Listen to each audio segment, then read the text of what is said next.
procesal laboral, egresado de la Universidad Experimental de las Fuerzas Armadas, especialista en Derecho Probatorio, egresado de la Escuela Nacional de Fiscales, magíster en Derecho Procesal Penal, doctorando en Seguridad Ciudadana de la Universidad Experimental de Seguridad Ciudadana, y en experiencia profesional fue juez de primera instancia en funciones de control de audiencias y medidas en materia de violencia contra la mujer en Venezuela, específicamente en Mérida, desde el año 2017 hasta el 2023.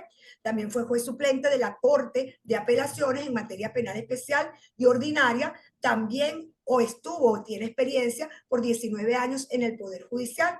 Actualmente, Edgar es abogado en el libre ejercicio, miembro correspondiente estadal de la Academia de Ciencias Jurídicas del Estado Mérida, es profesor de pregrado y posgrado de la Universidad de los Andes, es preparador, conferencista, ponente y, por supuesto, catador con corbatas de cata jurídica con tacones y corbatas. Edgar, ahí estás. Muy buenos días. Bienvenido a tu espacio. Muy buenos días. ¿Me escuchan? Sí, ahora te escuchamos perfecto. Bienvenido al espacio, aquí estoy, ¿verdad? Sabes que soy uno de tus fans totalmente, entonces, bueno, bienvenida. La doctora Esther te manda abrazo. Bienvenido a tu casa. Vamos a conversar con este hermoso caballero, catador con corbata, sobre el abuso sexual a niños, niñas y adolescentes, una temática que el doctor ha trabajado y sigue trabajando a nivel documental de investigación. Bienvenido a su espacio, el escenario es suyo. Mi muy querida María Alejandra, de verdad que soy fan, somos fan mutuos, ¿no? Yo soy fan de todo el trabajo que haces preventivo desde una perspectiva muchísimo más amplia que quizás lo que cualquier abogado común no logra entender o no logra llegar a ese punto. De tal manera que, bueno, honor en estar aquí con estos catadores y catadoras para que podamos hablar un tema que sí he tratado de profundizar, que sí he tratado de especializar, sobre todo cuando hablamos del abuso sexual en niñas, niños y adolescentes. De verdad que un tema muy sensible, un tema muy delicado de tocar y que vamos a abarcar a lo largo de esta ponencia. Esperemos que me dé el tiempo. Yo hablo mucho, tú sabes cómo soy, entonces cualquier cosa me va limitando el tiempo, pero hay bastantes cosas importantes que identificar de este tipo penal, como lo es el abuso sexual en niñas, niños y adolescentes. Vamos a compartir pantalla. Vamos a ver si ya la logran ver. Compartir pantalla. Aquí está. Compartir pantalla. Vamos a agrandar esto, que quede así, y entramos en la reunión. Vamos a compartir. A ver.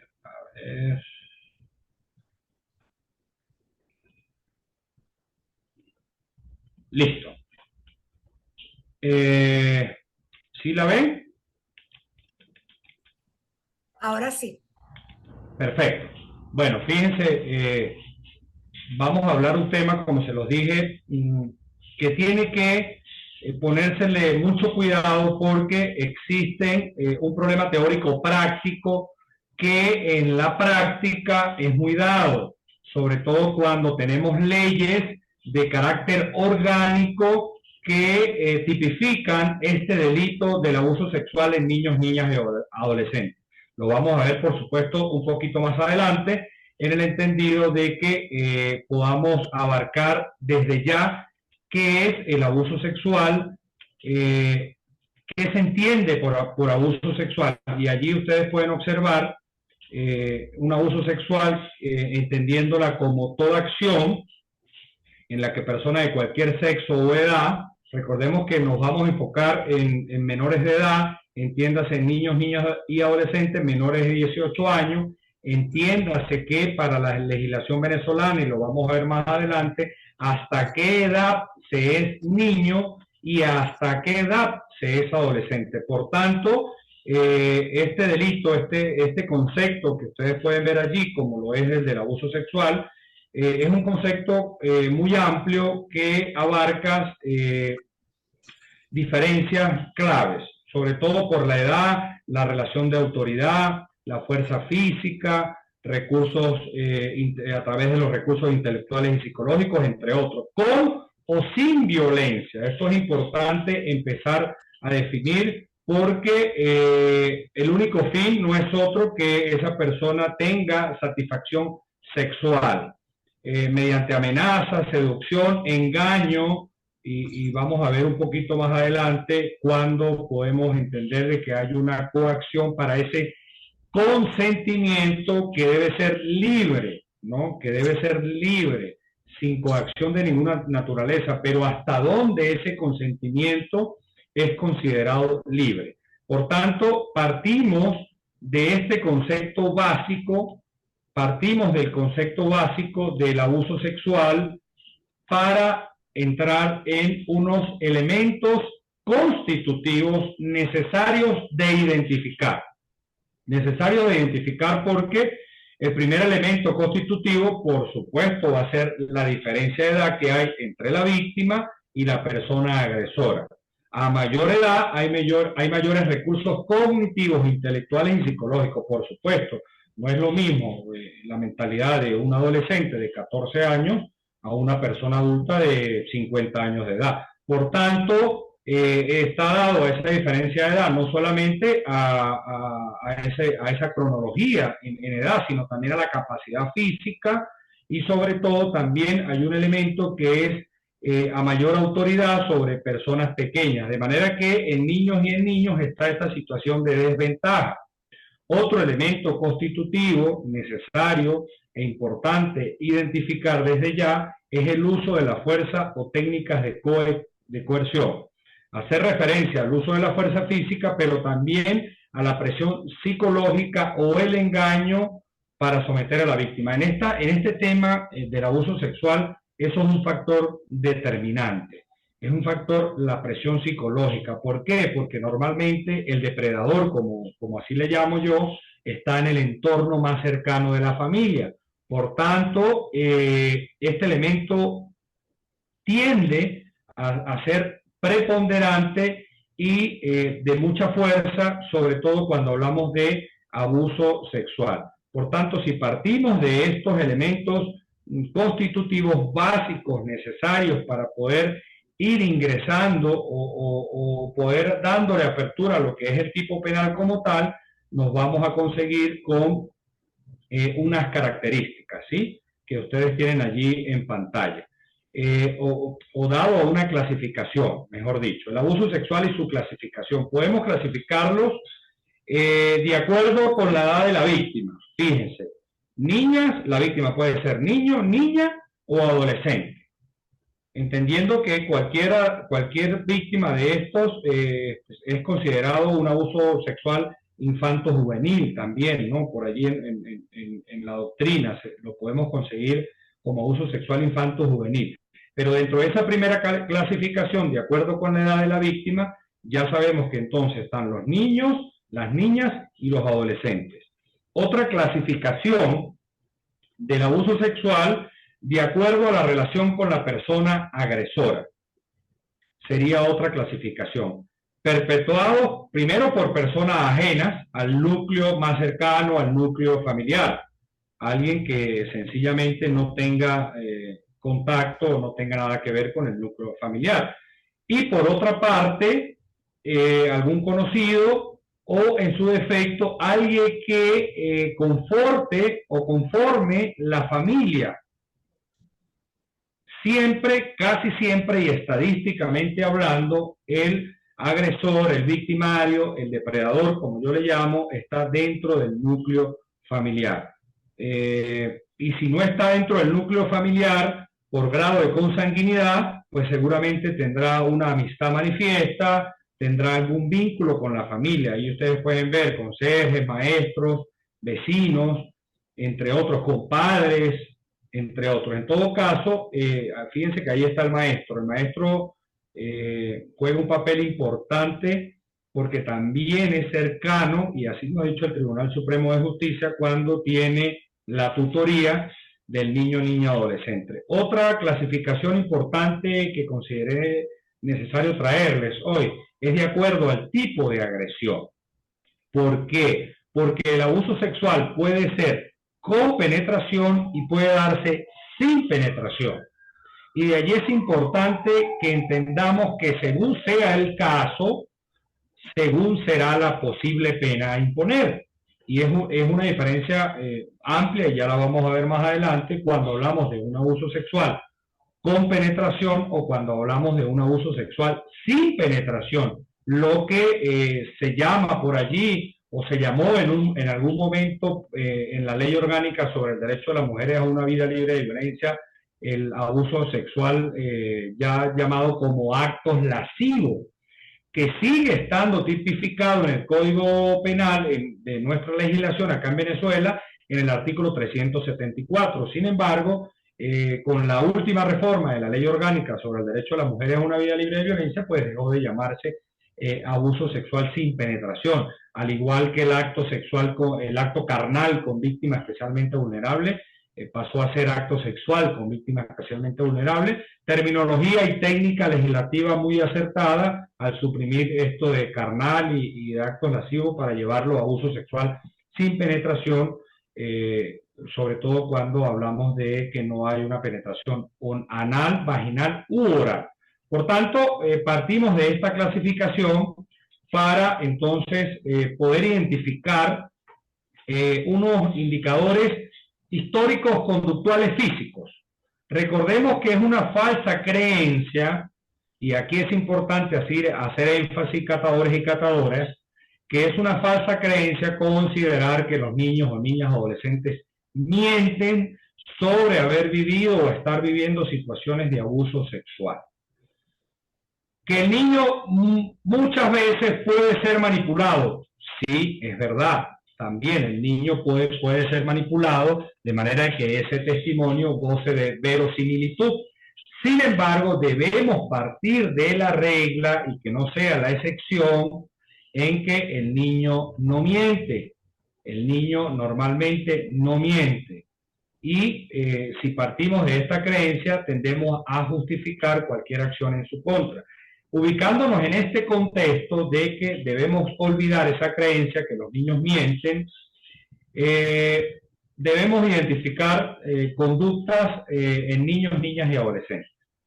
Conductas que están dadas a regresiones, conductas que están ligadas a los miedos, a las alteraciones del sueño, a síntomas depresivos, a aislamiento, a manifestaciones psicosomáticas, y que de una u otra manera papá y mamá tienen que estar muy atentos a la conducta de ese niño o niño adolescente para poder identificar estos indicadores históricos conductuales que tiene el niño.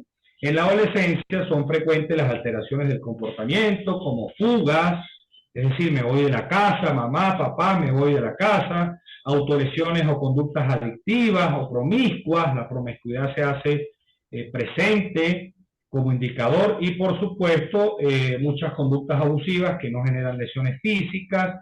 El himen inclusive puede permanecer intacto incluso tras una penetración. Recordemos que hay distintas clasificaciones de himen. Podemos encontrarnos con un himen elástico, por ejemplo, que no rompe, o con un himen complaciente, que existen, que no rompen, y que el hecho de que el paso de un objeto duro o un objeto rombo duro o un pene en erección no rompa, no quiere decir que no hay un acto sexual con penetración.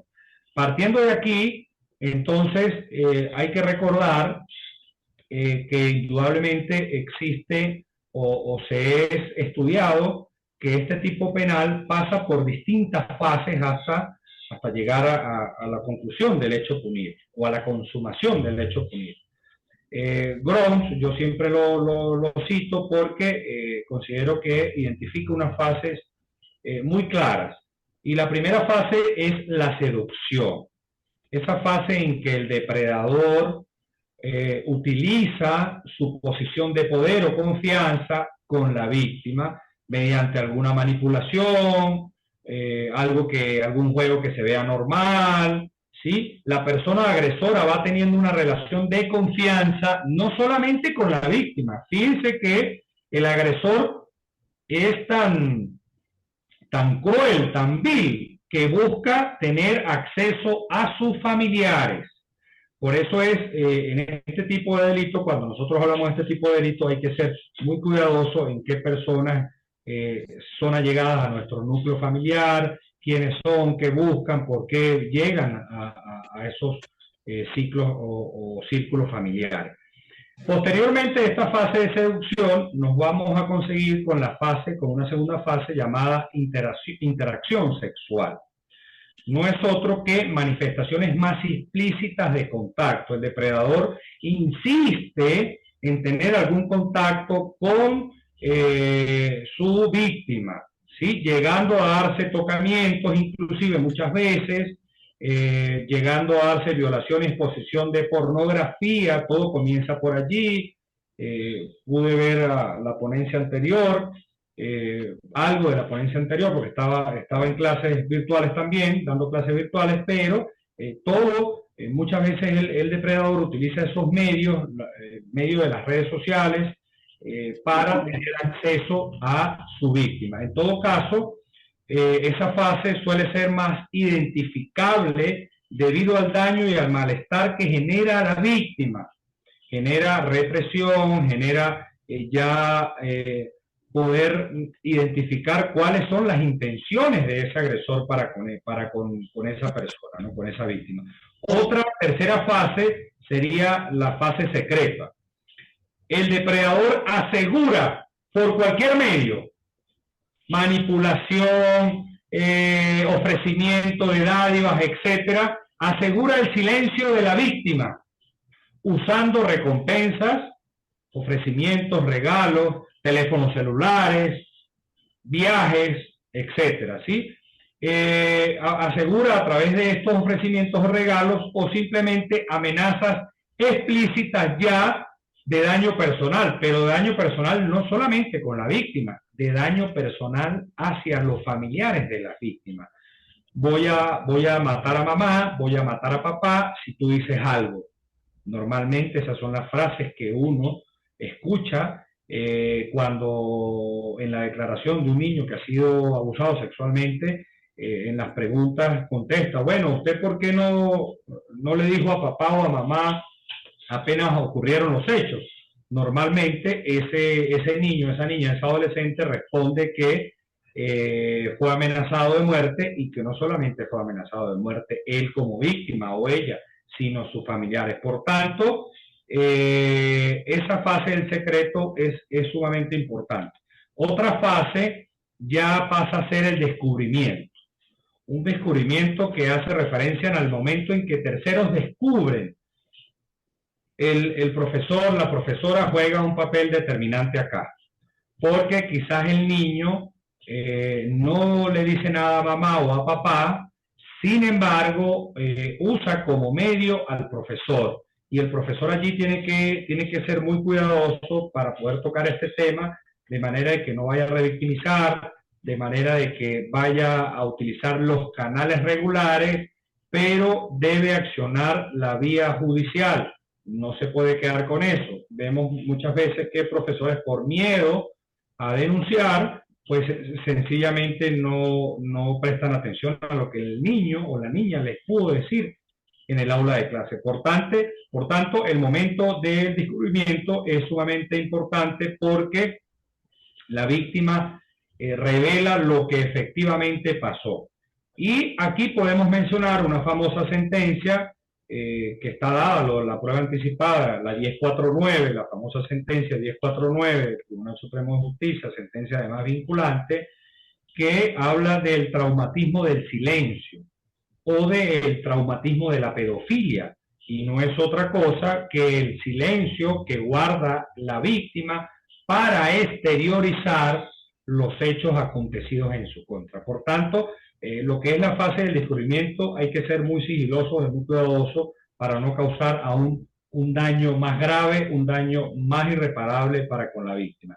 Otra fase que normalmente vive intrínsecamente la víctima es la fase 5 y 6, la negación y la culpa. ¿Por qué? Porque la negación implica una reacción inicial de negar los hechos a su efecto. No pasó nada, eso es mentira, no me pudo haber pasado a mí, lo soñé. Esta fase puede durar pocos minutos, hasta meses inclusive, y su resolución determinará las estrategias de afrontamiento, ayuda psicológica, ayuda profesional para que esa fase de negación pueda ser superada. Y una sexta fase, como lo es la fase de la culpa, donde posterior a todo llega el sentimiento de culpa. Fue por mi culpa, yo tuve culpa porque accedí y mayormente la víctima tiende a justificar esa acción. De manera pues que conocida ya lo que es un concepto de abuso sexual, una clasificación del abuso sexual y esa fase de este tipo penal tan delicado, tan susceptible, es importante que entendamos lo siguiente, y ustedes lo pueden ver allí en pantalla. Muchas veces las víctimas no cuentan con las herramientas para transmitir lo que ocurre, el poco desarrollo verbal y o algún tipo de diversidad funcional. Aquí podemos fácilmente adecuar a una víctima especialmente vulnerable a razón de una condición física, por ejemplo. Es importante que usted entienda que las víctimas no tienen el desarrollo necesario para el reconocimiento de las relaciones sociales de niñas o relaciones sociales inadecuadas. Y aquí entra un papel muy importante, el de papá y mamá, desde casa, ir hablando de este tema, ir profundizando de manera muy sensible y muy inteligente este tema para abordarlo con el niño en casa. Es importante también que en adolescentes la dinámica es mucho más violenta, es decir, genera el miedo y la culpa necesaria para que no revelen las situaciones de violencia. El adolescente ya se siente más culpable, prefiere cerrar la página, dejar eso allí y seguir su vida. Sin embargo, lo que no sabe el adolescente o no se imagina que eso no es tan fácil y que además un abuso sexual no va a quedar en el olvido tan fácilmente, ni siquiera con el transcurrir del tiempo. Si ya nosotros identificamos que eso es importante, también que quise aprovechar esta ponencia para radicar la importancia del uso de la cámara de Gesell, sobre todo en la recepción de testimonios de niños y adolescentes. Acá en Mérida contamos con cámara de Gesell, sé que hay estados de Venezuela que cuentan con cámara de Gesell, pero hay otros estados que no. Normalmente esta cámara de Gesell se encuentra en las instalaciones de Senamed, del Servicio Nacional de Medicina y Ciencia Forense, y no es más que, como ustedes pueden ver allí en pantalla, hay una foto de lo que es en realidad una cámara de Gesell, y hay otra donde explica ya, donde hay un tribunal constituido, donde en ese lado de la habitación está el juez, el fiscal, el secretario, el alguacil, el imputado inclusive, su defensor, garantizándole el derecho a la defensa, por supuesto, y que hay unas cámaras y del otro lado, donde ustedes pueden ver esa foto real, pues va a estar el niño, la niña o el adolescente, según sea el caso, con el experto, única y exclusivamente con el experto, pero esa víctima no va a tener contacto visual, es decir, no va a saber, no debe saber que del otro lado de ese vidrio se encuentran su victimario y se encuentra todo el tribunal constituido. A manera general, quise traerles la importancia de que el testimonio de niños y adolescentes se haga a través de este instrumento, como lo es la cámara de Gesell. Pude tener conversaciones con la viceministra con relación a esto, la viceministra y jefe del Servicio Nacional de Medicina y Ciencia Forense, la comisario, donde, bueno, el compromiso era crear cámaras de Gesell en toda Venezuela, y en efecto así se ha hecho, entendiendo de que aún faltan estados. Ustedes pueden ver allí algo muy rápido sobre unos dibujos en esta lámina dibujos estos que han hecho víctimas de abuso sexual menores de 7 años, ¿no? Ustedes pueden ver allí cómo dibujan a su victimario, cómo lo pueden ver, inclusive la fuerza con que hacen el dibujo, con que afincan el lápiz. Eso es una valoración psiquiátrica o psicológica, según sea el caso forense, realizada a través de una entrevista, más una observación conductual, por supuesto a través de evaluación de figuras o dibujos, ¿no? En esta otra lámina vemos también, ya pero con víctimas de abuso sexual menores a 12 años. Fíjense la intensidad de cómo dibuja esa víctima menor de 12 años, quizás a su agresor. Fíjense, esta le hace inclusive unos cachos arriba, ¿sí? Otros, como ustedes pueden ver allí, como una cama, dos personas, inclusive las dos personas tocándose sus genitales, de manera pues que estos son dibujos que han expresado voluntariamente las víctimas. Y terminamos con víctimas de abuso sexual menores de 17 años. Fíjense que esta víctima, fíjense el dibujo del medio, lo duro en que afincan su lápiz para dibujar al victimario, como cuando llegan a la zona genital intensifican el afincar del lápiz. Fíjense cómo dibujan al depredador en las dos figuras del lado izquierdo y derecho, tocándose su miembro en una, el otro como un monstruo en una cama. Bueno, esos son dibujos de víctimas menores de 17 años. Sé que son impactantes, sé que ver esto toca y hiere susceptibilidades, por eso dije que esta es una materia muy sensible. Ahora bien, como diría por allí un amigo, a lo que vinimos, marco jurídico que establece el delito de abuso sexual en niñas, niños y adolescentes. Y aquí hay un problema teórico-práctico, por eso en el título lo dije, ¿no? Anticipadamente. ¿Por qué? Porque estos tres instrumentos jurídicos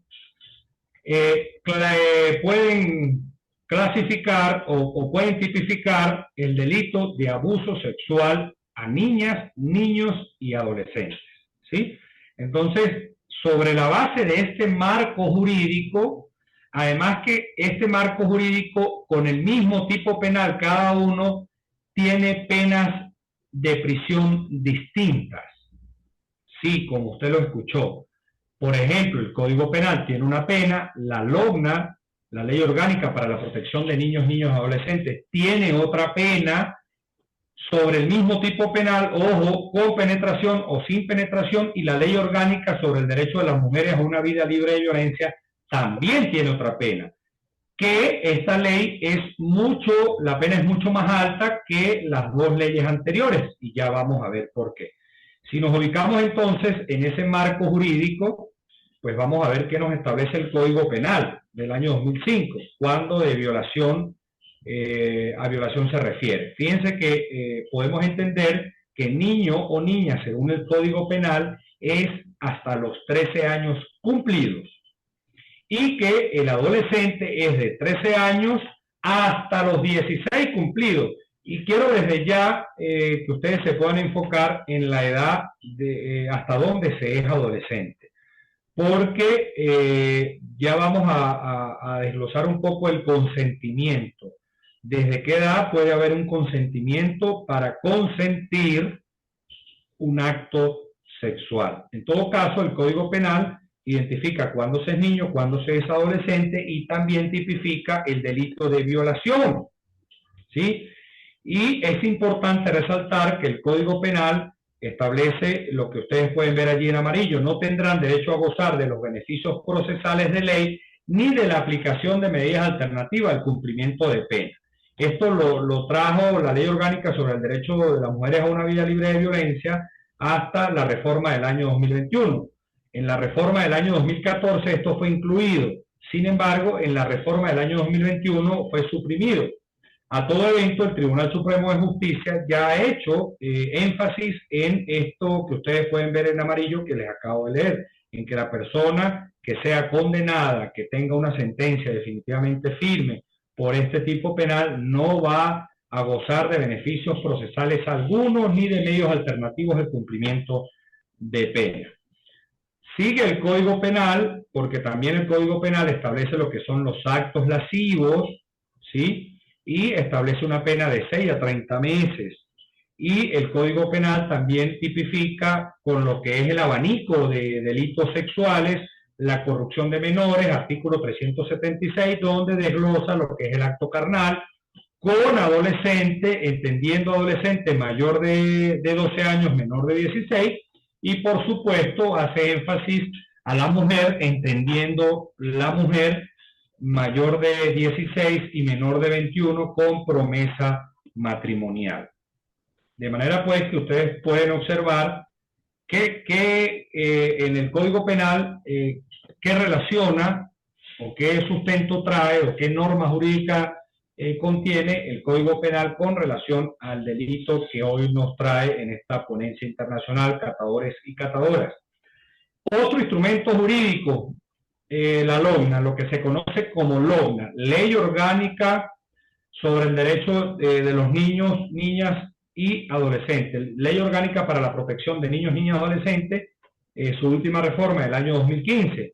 Nos trae también, y esto es una demostración de que hay una mezcolanza, hay una mistura en el derecho probatorio venezolano, donde leyes sustantivas y adjetivas tienen proceso también y tienen tipos penales. Y aquí se evidencia fácilmente, así como en la Ley Orgánica sobre el Derecho de las Mujeres a una Vida Libre de Violencia. La LOGNA establece la explotación sexual, ¿verdad? Establece el abuso sexual en niños, niñas y adolescentes, donde este artículo 259, el mismo dispositivo técnico legal, en el encabezamiento, y esto es importante porque muchas veces he oído a las personas que ejercen en Venezuela, el 259, el encabezamiento me habla del abuso sexual sin penetración. Y el primera parte de ese artículo 259 ya me da lo que es la penetración, ambas con penas distintas, ¿sí? Cuando se habla de, y ya más adelante lo vamos a ver, cuál es la pena de uno y cuál es la pena de otro, pues vamos a ver una enorme diferencia en cada instrumento jurídico a aplicar. Y por supuesto trae lo que es el abuso sexual a adolescentes que remiten al artículo 259 para la posible imposición de pena. Importante indicar que en el último parte del artículo 259 da la facultad expresa e indica que la competencia para conocer estos tipos penales es dada a los tribunales especializados. Cuando la víctima sea una niña, cuando hay multiplicidad de víctimas y siempre y cuando haya una niña, el competente para conocer será el tribunal especializado. Si la víctima es un niño, el competente será el tribunal ordinario. Ojo con esto. Por supuesto, cuando el sujeto activo sea una persona mayor de edad. Y esto quiero que ya se vaya identificando y vaya quedando claro desde ya, porque hay mucha confusión muchas veces sobre la competencia. ¿Qué tribunal es competente y qué tribunal no es competente? Fíjense, caemos en la Ley Orgánica sobre el Derecho de las Mujeres a una Vida Libre de Violencia. Última reforma, año 2021, recordando por supuesto que es una ley que nació en el año 2007. A todo evento, esta ley intensifica las penas en todos estos delitos. Y por supuesto también tiene un abanico de delitos sexuales donde protege no solamente a la mujer, sino protege como sujeto pasivo del delito al niño, niña y adolescente. Situación que también pasa con el Código Penal, situación que también pasa con la Ley Orgánica para la Protección del Niño, Niña y Adolescente, lo que conocemos como LOGNA. Por tanto, llega allí una colisión de normas, si se pudiese dar ese término. En todo caso, fíjense que esta ley trae lo que es la violencia sexual, que establece una prisión de 12 años. También me habla de una violencia sexual cuando se es niña o adolescente, pero aumenta la pena de 20 a 25 años de prisión. Me establece el tipo penal de acto sexual con víctima especialmente vulnerable, con una prisión de 20 a 25 años, y cuando se es niña, niña, y ahí me indica también cuando se es niña, inferior a 13 años, y cuando se es adolescente, inferior a 16 años, hasta los 13 años. Y por último, me establece también el abuso sexual sin penetración a una mujer mayor de edad, donde la pena es de 8 a 12 años de prisión, pero cuando la víctima es una niña o adolescente, la pena se incrementa de 12 a 16 años de prisión. Allí ustedes pueden ver, y más adelante lo vamos a identificar de una mejor manera, la diferencia abismal de lo que establece el abuso sexual sin penetración en la LOGNA, que es de 2 a 4 años, a un abuso sexual sin penetración en la Ley Orgánica sobre el Derecho de las Mujeres a una Vida Libre de Violencia, cuando me da una pena de prisión de 12 a 16 años, que aplicando una dosimetría penal, sumamos el mínimo con el máximo, me va a dar de 12 a 16, me va a dar 28 años. A estos 28 años de prisión le aplicamos la mitad de conformidad al 37 del Código Penal, y nos va a partir de allí, la persona se puede someter a un procedimiento especial por admisión de hecho y pueda ser beneficiado con una rebaja de pena hasta la tercera parte, no más. Y la propia ley lo establece muy claro cuando hablamos del procedimiento especial por admisión de hechos. Seguimos. Estructura del tipo penal. Fíjense, es importante identificar cómo se estructuran normalmente estos tipos penales de naturaleza o índole sexual. ¿Cuál es el bien jurídico tutelado? La libertad sexual, la indemnidad sexual, la dignidad y el desarrollo de la sexualidad, le agregaría yo aquí, de las personas, ¿sí? Ese es el bien jurídico tutelado. De allí parte la estructura del tipo penal. Eso es lo que protege el Estado. Elementos de acción punible. ¿Cuáles son los elementos? La ausencia de consentimiento, cuando no hay ausencia de consentimiento, o vulnerabilidad de la persona afectada y la minoría de edad. Entendemos que los sujetos inmersos en este tipo penal, entendamos entonces que el sujeto activo tiene que ser siempre un hombre mayor de edad, y el sujeto pasivo, quien es la persona que recibe esa acción del sujeto activo, va a ser niña, niño y adolescente. Partiendo de esta estructura del tipo penal, pues vamos a entrar un poquito aquí en lo que yo les dije de ese conflicto quizás de normas, ¿no? Ya a medida que pasa el tiempo un poco más claro, pero en principio hubo mucha más dificultad para poder, sobre todo en vía jurisdiccional, inclusive en el propio despacho fiscal, que instrumentos jurídicos aplicar cuando todas las leyes, por supuesto, buscan el interés superior del niño, cuando estas leyes son especialísimas, de jurisdicciones especiales. Partiendo de lo que establece la Constitución en el artículo 24 sobre el efecto retroactivo, y sobre todo de cuando hayan dudas, partiendo de acá nos vamos a encontrar en que la LOGNA, que es un instrumento especializado y que está dado sobre la base de la Convención de los Derechos del Niño, sobre los derechos del niño, establece en el artículo 218, cuando una ley establezca sanciones más severas a las previstas como infracciones en esta ley, se aplicará aquella con preferencia a las aquí contenidas. Tácitamente lo que me establece la LOGNA. Sin embargo, cuando nos vamos a la ley orgánica sobre el derecho de las mujeres a una vida libre de violencia, ley dada sobre la base de convenciones como la Belén do Pará o la CEDAW, convenciones necesarias al hablar de esta materia, que han marcado precedentes y que casi todos los instrumentos jurídicos, por lo menos en Latinoamérica, son valga el término y quizás la cacofonía hablar que son un apéndice de estas convenciones, pues la ley en el artículo 12 dispone que esta ley será de aplicación preferente a otras leyes, pero más adelante establece también que en casos de duda, como lo ampliaba la Constitución, de interpretación, se adoptará aquella que más favorezca la protección de los derechos humanos de las mujeres víctimas de violencias. Dicho esto, ¿hay conflicto de norma o no hay conflicto de norma?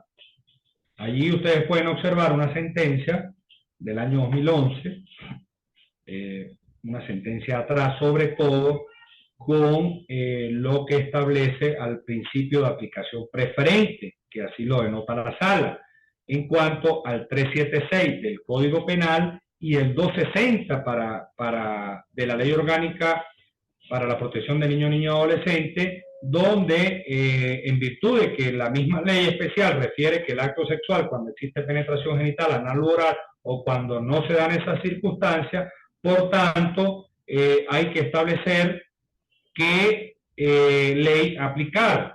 Y allí el Tribunal Supremo de Justicia de una u otra manera vino a sentar un precedente. Ahora bien, fíjense, con el tipo penal específico de acto sexual con penetración, menor de 13 años.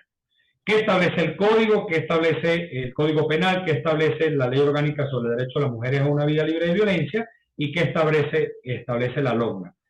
Fíjense que la ley del medio, que ustedes pueden ver catadores y catadoras, es decir, la Ley Orgánica sobre el Derecho de las Mujeres a una Vida Libre de Violencia, con el mismo tipo penal que las otras dos leyes, establece una pena mucho más alta, es decir, de 20 a 25, cuando los otros dos instrumentos jurídicos establecen una pena de 15 a 20 años de prisión. Esto para que ustedes puedan ver la diferencia que hay entre un instrumento jurídico y otro que todos tipifican, que todos tienen establecido este tipo penal.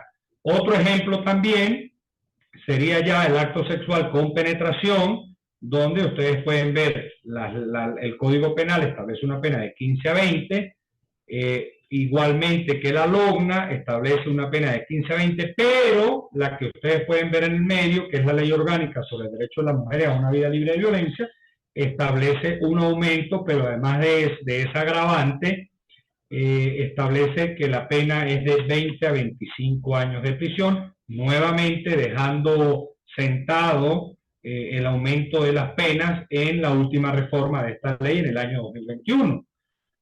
Otro tipo penal, para que ustedes puedan ver mejor e ilustrarse sobre el aumento o no y sobre qué tipifica cada uno, pues está el Código Penal, que establece, según sea el delito, de 6 a 30 meses, de 1 a 5 años cuando es agravada y de 2 a 6 años.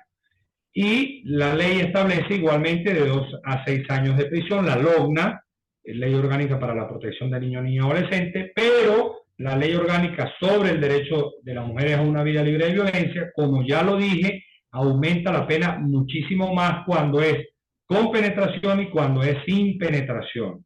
Y eso resulta mucho más punitiva, ¿no? Para todas aquellas personas que consideran la pena como parte del punitivismo. Ahora bien, sobre el consentimiento, oído aquí, porque puede haber consentimiento de un adolescente mayor de 16 años, pero ese consentimiento pudo estar atado o pudo estar manipulado, ¿verdad?, para que ese consentimiento no fuese libre del adolescente. Esta es una sentencia de la Sala de Casación Penal con un voto concurrente y que inclusive al haber libre consentimiento de un adolescente debe estar delimitado, ¿no? Fíjense lo que dice allí: considero que se deben escudriñar acerca de si ese consentimiento fue libre o manipulado psicológicamente. ¿Por qué? Porque un adolescente de 16 años se considera de que no tiene la capacidad y madurez o desarrollo psíquico, como ustedes lo pueden ver en esa lámina. Fíjense, un adolescente de 12 años de edad no ha alcanzado la madurez o desarrollo psíquico e intelectual suficiente para comprender las consecuencias de los actos de contenido sexual.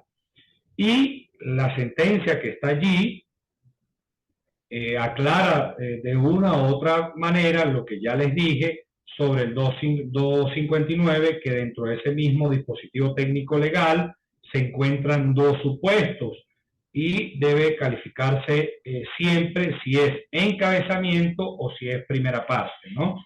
Por tanto, es importante entender en términos generales que el consentimiento para el acto sexual, cuando se tiene menos de 16 años y aún se consiente el acto sexual, sigue siendo un delito.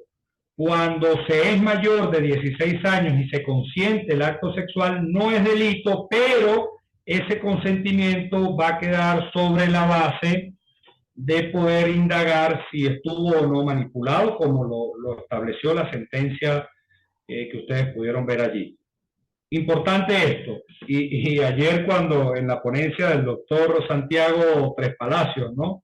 Además de ponencia muy interesante, ponencia del colombiano, hablaba de que estos tipos penales son muy limitados y que normalmente, y en estos términos lo dijo, el violador o el abusador sexual no va a cometer su hecho punible en un estadio de fútbol delante de toda la gente, porque por supuesto hay limitación en el acervo probatorio y la doctrina se conoce como que son delitos intramuros, ¿sí? Son cometidos intramuros y no hay a ciencia cierta testigos de estos hechos sexuales. Por tanto, el testimonio de la víctima cobra fuerza en estos tipos penales porque manejando de que son delitos intramuros, no hay testigos, pues pasa a tener un impacto. Sin embargo, la Sala Constitucional lo ha dicho y la Sala de Casación lo ha dicho, que el testimonio de la víctima debe estar vinculado con otro elemento de interés criminalístico, otro elemento de convicción.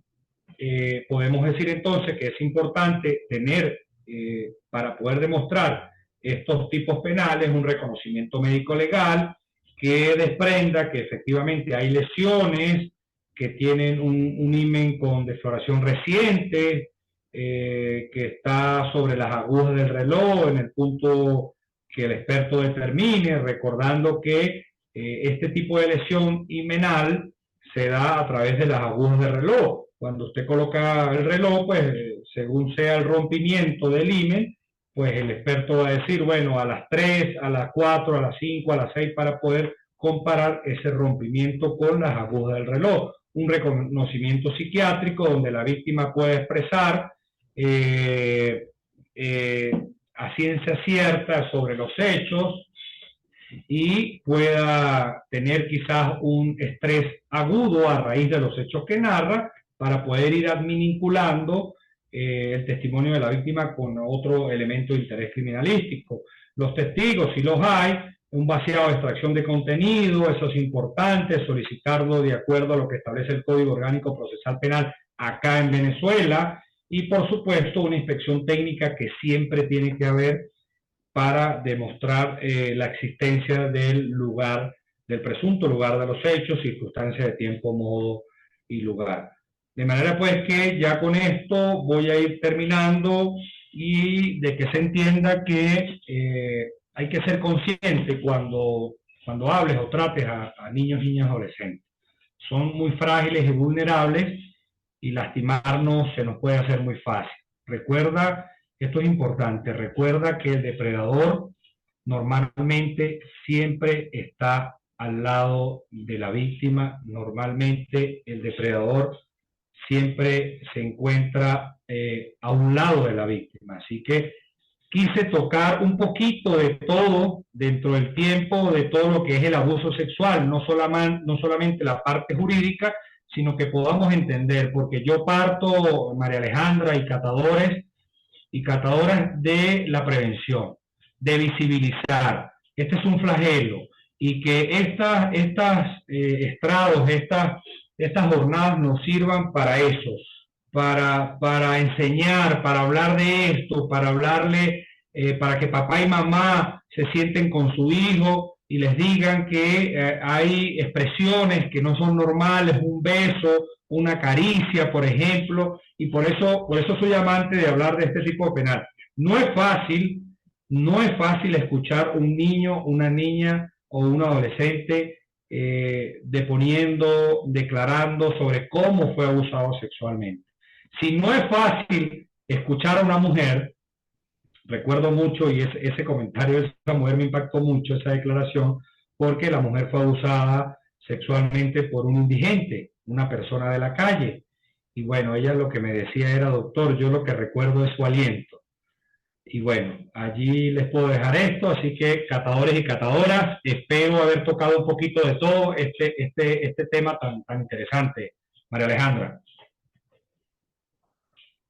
Excelente, Edgar. Estaba comentando con la doctora Esther el abordaje tan, tan dinámico y de cómo tienes esa capacidad de haber logrado explicar un tema tan complicado que ahorita está tan en boga, donde existe tanta dificultad con respecto a la norma jurídica de cuál aplicamos, el impacto que genera como fenómeno social, lo que se está viendo en el desarrollo actual de cómo aumenta, pues sencillamente aplausos de pie porque te queremos y te admiramos. Fíjate que aquí ya comienzan todos a señalar.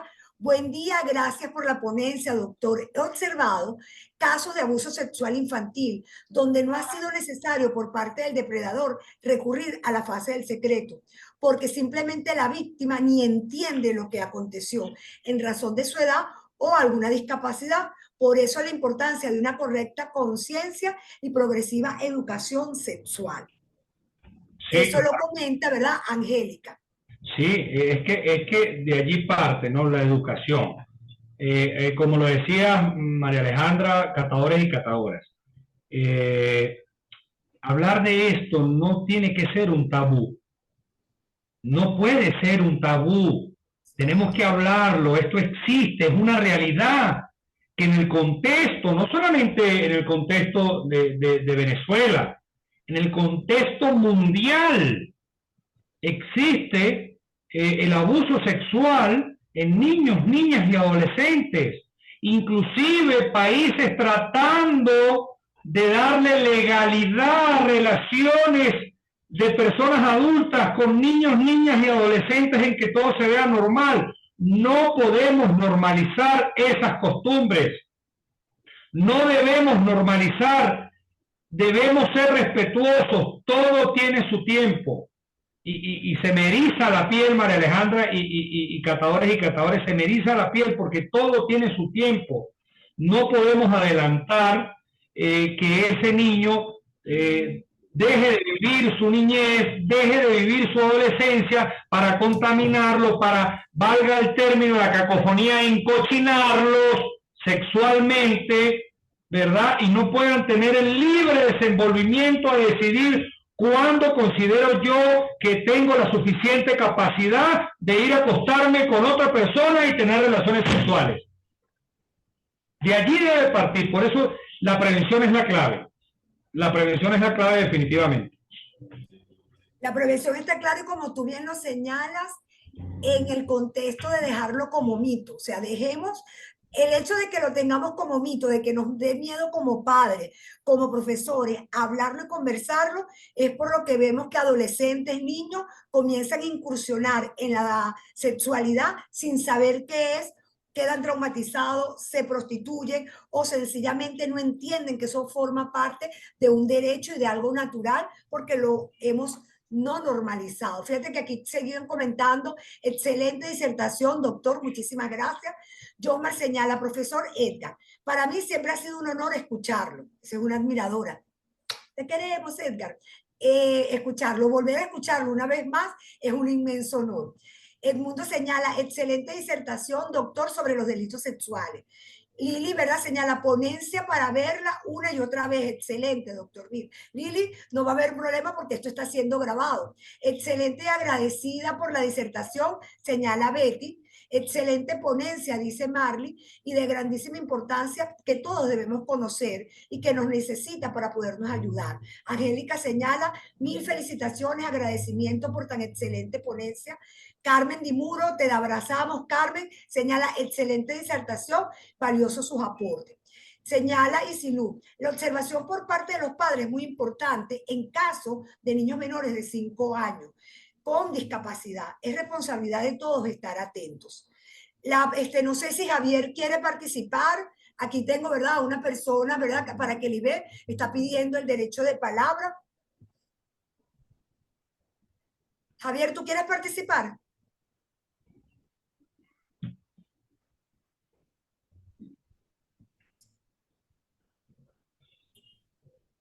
Vamos a darle el derecho de palabra a la doctora Lisbeth.